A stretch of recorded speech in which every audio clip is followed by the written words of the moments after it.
নমস্কার বন্ধুরা, তোমরা সবাই কেমন আছো? আশা করি সকলে ভালো আছো। পম্পা সিম্পল কুকে সবাইকে স্বাগত।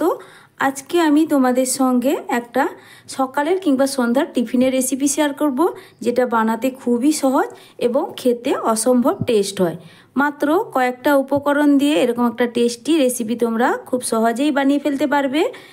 রেসিপিটা কিভাবে বানিয়েছি চলো তোমাদের সঙ্গে আমি এটা শেয়ার করি। সবার প্রথমেই আমি এখানে নিয়ে নিয়েছি দুটো আলু।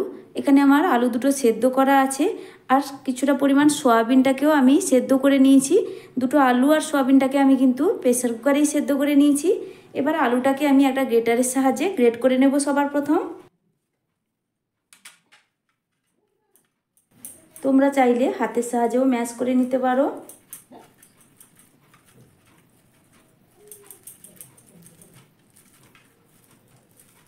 দেখো আলুটা আমার এখানে ম্যাশ করা হয়ে গেছে। এবার সয়াবিনটাকে আমি হাতের সাহায্যে একটু ছোট ছোট করে টুকরো করে নেব।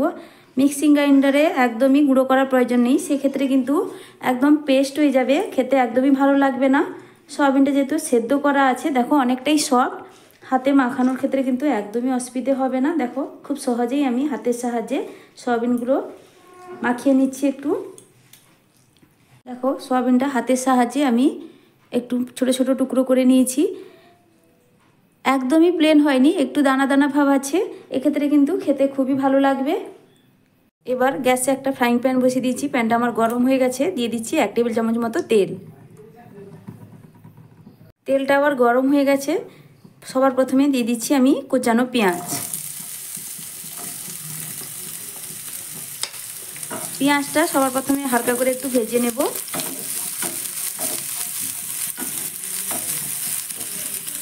পেঁয়াজটা হালকা করে আমি 5-7 সেকেন্ড একটু ভেজে নিয়েছি। তারপরেই দিয়ে দিচ্ছি কোচানো কাঁচা লঙ্কা ও ক্যাপসিকাম। ক্যাপসিকাম কাঁচা লঙ্কাটাও আমি পেঁয়াজের সঙ্গে 2 থেকে 3 সেকেন্ড একটু ভেজে নেব।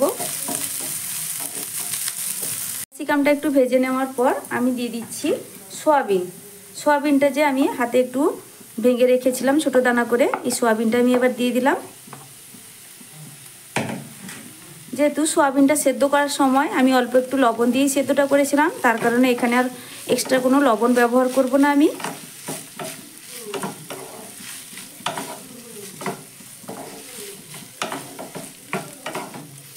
সয়াবিনটা আমি একটু ভেজে নেব।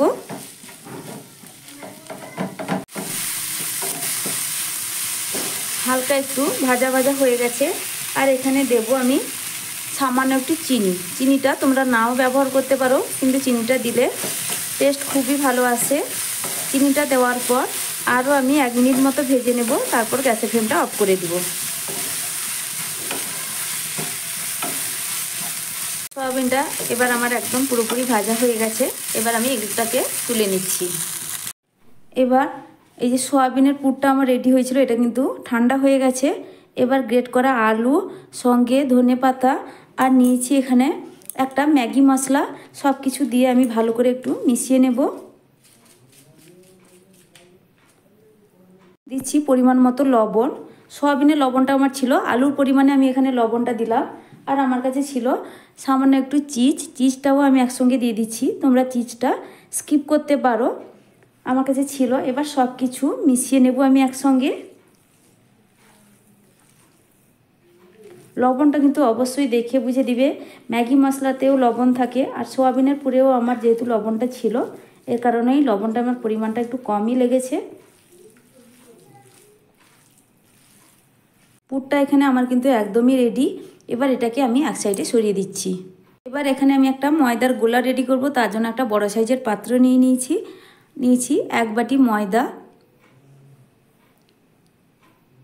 নিয়েছি একটা ডিমটাকে আমি ফাটিয়ে দিয়ে দেবো এর মধ্যে। এখানে নিয়েছি আমি দুধের পরিমাণটা সঠিক করে বলা যায় না, অল্প অল্প করে দিয়ে আমি মাখাবো। কতটা পরিমাণ লাগছে আমি এখানে তোমাদের দেখিয়ে দেব। আমি এখানে কিন্তু 500 ml দুধটা নিয়েছি। পরিমাণে কতটা ব্যবহার এখানে মাখানোর কাছেই বোঝা যাবে, ঠিক করে বলা যায় না আগে থেকে। অল্প অল্প করে দুধ দিয়ে কিন্তু মাখাতে হবে।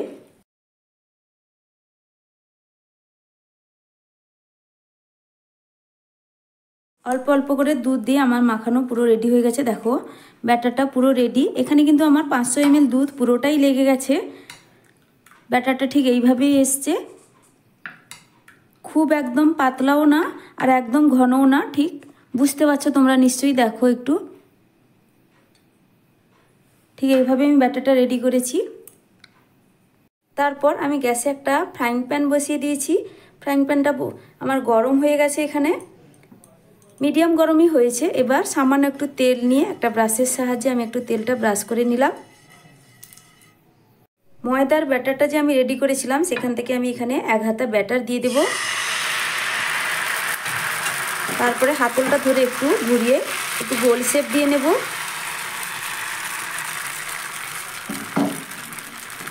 এবার আমি কয়েক সেকেন্ড অপেক্ষা করব উপরের দিকটা যতক্ষণ না একটু শুকনো ভাব হচ্ছে। কয়েক সেকেন্ডের মধ্যে দেখো উপর দিকটা আমার ড্রাই ভাব হয়ে গেছে, একদমই শুকনো। আমি দিয়ে দিচ্ছি এবার রেডি করে রাখা আমার আলু ও সয়াবিনের পুরটা। ঠিক মাঝখান বরাবর দিয়ে একটু আমি চামচের সাহায্যে একটু চ্যাপটা করে দিচ্ছি। দেখো ঠিক এইভাবেই আমি চ্যাপটাটা করে দিয়েছি। এবার একটা খুন্তির সাহায্যে আমি 2 সাইড থেকে একটু মুড়ে দিব। আলুর উপরে আমি চাপিয়ে দিচ্ছি।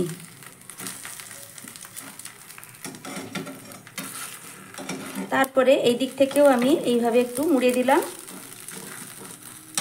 আর উল্টো পাশেও আমি এইভাবে চাপিয়ে দিলাম একটু।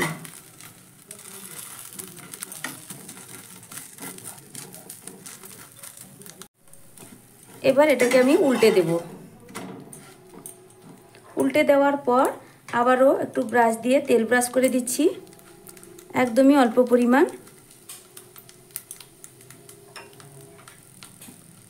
তেলটা ব্রাশ করে দেওয়ার পর আবারও আমি এটাকে উল্টে দিচ্ছি।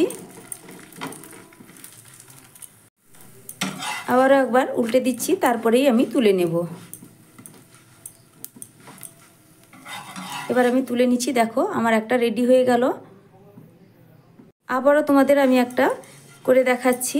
দেখো সামান্য একটু তেল ব্রাশ করে দিলাম, তারপর দিয়ে দেব ময়দার ব্যাটারটা। বন্ধুরা আমি এখানে কিন্তু ময়দা যে ব্যবহার করেছি, তোমরা কিন্তু এর পরিবর্তে আটাও ব্যবহার করতে পারো, সেক্ষেত্রেও কোনো অসুবিধা নেই।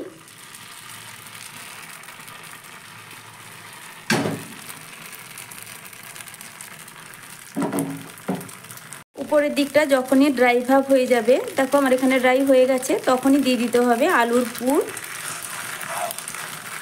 আলুর পুরটা মাঝখানে দিয়ে একটু চামচের সাহায্যে চ্যাপটা করে দিচ্ছি। তারপরে খুন্তির সাহায্যে 2 সাইড থেকে তুলে আমি আলুর উপর এইভাবে চাপিয়ে দিচ্ছি রুটিটা। এদিক থেকেও আমি একইভাবে আলুর উপর আমি রুটিটা দিয়ে দিলাম।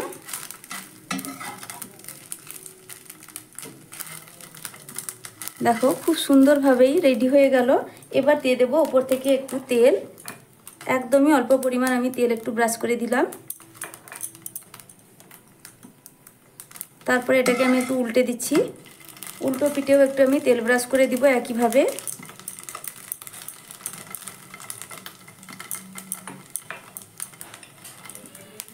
তারপর এপিট ওপিট একটু লালচে করে ভাজা হয়ে গেলেই আমি তুলে নেব। এটাও রেডি হয়ে গেছে, এটাকে আমি তুলে নিচ্ছি। একইভাবে কিন্তু প্রত্যেকটা টিফিন আমি রেডি করে নেব। সব কটা রেডি করে নেওয়ার পর আমি এখানে একটা প্লেটে সার্ভ করে নিচ্ছি। দেখো প্রত্যেকটা টিফিনই আমার কত সুন্দরভাবে রেডি হয়েছে, কতটা সফট হয়েছে, আর খেতে সত্যি অসাধারণ হয়। তোমরা তো দেখলে বানানো খুবই সহজ। এরকম একটা রেসিপি তোমরা খুব সহজে সকাল কিংবা সন্ধ্যায় বানিয়ে ফেলতে পারবে। আমি তোমাদের একটা কেটে দেখাচ্ছি।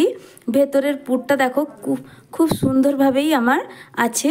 দারুণ টেস্ট হয়। এইরকম একটা রেসিপি তোমরা বানিয়ে ফেলবে, একবার হলেও ট্রাই করবে। আমার এই রেসিপি তোমাদের কেমন লাগলো কমেন্ট করে জানাবে, আর যদি ভালো লেগে থাকে প্লিজ লাইক শেয়ার সাবস্ক্রাইব করে দেবে। আজকের মতো টাটা, ফিরে আসছি নতুন এক রেসিপি নিয়ে।